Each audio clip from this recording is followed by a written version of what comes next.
ਅੱਜ ਕਸੂਰ ਚੋਂ ਅਸੀਂ ਇਸ ਫੈਮਿਲੀ ਨੂੰ ਲੈ ਕੇ ਆਏ ਹਾਂ। 2 ਬੇਟੀਆਂ ਦੀ ਸ਼ਾਦੀ ਹੈ ਕੱਲ, ਤੇ ਖੁਦਾ ਨੇ ਇਹਨਾਂ ਵਾਸਤੇ ਜੋ ਮੁਹੱਈਆ ਕੀਤਾ ਅਸੀਂ ਉਹ ਵੀ ਦਿਖਾਵਾਂਗੇ। ਜਿਹੜਾ ਬੱਚੀਆਂ ਨੂੰ ਪਸੰਦ ਆਇਆ ਸੈੱਟ ਅਸੀਂ ਉਹ ਖਰੀਦ ਸਕੇ ਹਾਂ ਤੇ ਅੱਜ ਲੈ ਕੇ ਜਾਣਗੇ।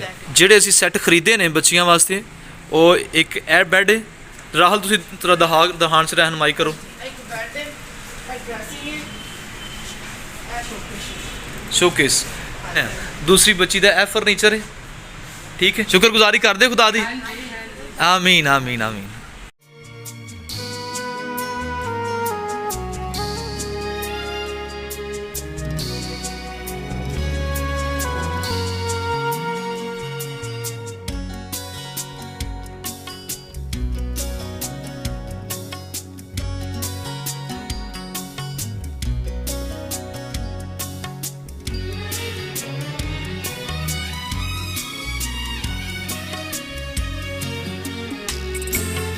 जिनको खुदा ने जोड़ा है कभी उनको जुदा ना करना, कभी उनको जुदा ना करना। अनमोल घड़ियों की लड़ियों से उनको जुदा ना करना, कभी उनको जुदा ना करना।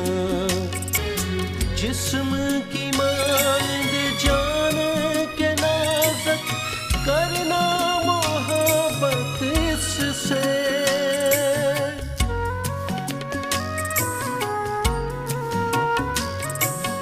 यीशु की शहज़ादी है ये, रखना उल्फत इससे, रखना उल्फत इससे। तू सर इसका मसीह सर तेरा, सर तन से जुदा ना करना, सर तन से जुदा ना करना। जिनको खुदा ने 5वें महीने की 5 ਤੇ 6 ਤਰੀਕ ਅਸੀਂ ਡੇਟ ਦਿੱਤੀ ਸੀ ਬੇਟੀਆਂ ਦੀ ਸ਼ਾਦੀ ਵਾਸਤੇ।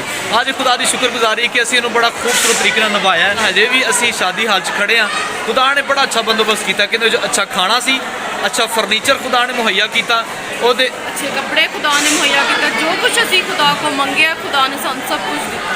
ਅਸੀਂ तमाम ਭੈਣਾਂ ਭਰਾਵਾਂ ਦੇ ਸ਼ੁਕਰਗੁਜ਼ਾਰ ਹਾਂ ਜਿਹੜੇ ਇਸ ਖਿਦਮਤ ਨੂੰ ਖਿਦਮਤ ਸਮਝ ਕੇ ਆਪਣਾ ਹੱਥ ਵਧਾਉਂਦੇ ਨੇ। ਅਸੀਂ ਦੁਆ ਗੋ ਕਿ ਖੁਦਾ ਇਹਦਾ ਅਜਰ ਤੁਹਾਨੂੰ ਦੇਵੇ, ਇਹਨਾਂ ਨੂੰ ਬਲੈਸ ਕਰੇ ਔਰ ਖੱਤੇ ਭਰੇ ਰਹਿਣ ਕਿ ਅੱਗੋਂ ਵੀ ਅਸੀਂ ਬੇਟੀਆਂ ਨੂੰ ਬਾਇਜ਼ਤ ਤਰੀਕੇ ਨਾਲ ਉਹਨਾਂ ਦੇ ਘਰ ਘੱਲ ਸਕੀਏ। ਸਾਡੇ ਨਾਲ ਮੋਢਾ ਜੋੜੀ ਰੱਖੋ ਤੇ ਸਾਡੀ ਖਿਦਮਤ 'ਚ ਆਪਣਾ ਹੱਥ ਵਧਾਉਂਦੇ ਰਹੋ ਤਾਂ ਕਿ ਅਸੀਂ ਇਸ ਨੇਕ ਕੰਮ ਨੂੰ ਅੱਗੇ ਲੈ ਕੇ ਜਾ ਸਕੀਏ। ਜ਼ਿਆਦਾ ਅਸੀਂ ਅੱਗੇ ਲੈ ਕੇ